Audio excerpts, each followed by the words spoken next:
Trade routes are needed because not every island has the right resources for every production chain. Now when you play the campaign, you get introduced to the new world basically right away.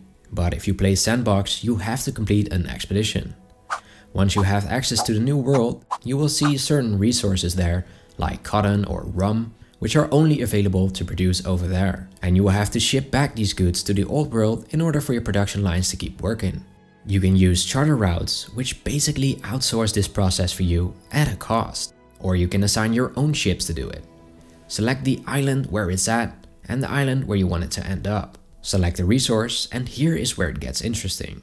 You can select -50, which is the max for one slot, or less than that. Now if you're moving one resource from the new world to the old world, this will take up a little bit of time. But if both islands are in the old world, this will be done pretty quickly. If you just got one island set up as a production island, that's no issue.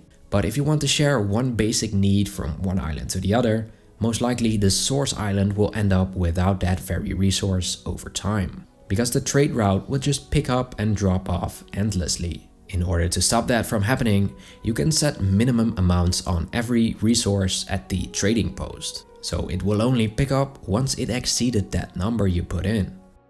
In this way, you can maintain the resource on Island 1 and still share that with Island 2. Another aspect to this is the island options, which you will find in the trade route menu. Here you can change the loading and unloading behavior. You can select wait to unload, which means your ship will wait until there is enough space on your island.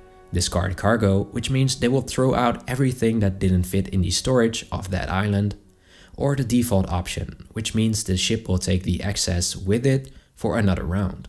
Now keep in mind that wait to unload means it will stall every other ship too, until it can offload all of the goods. So be mindful of that.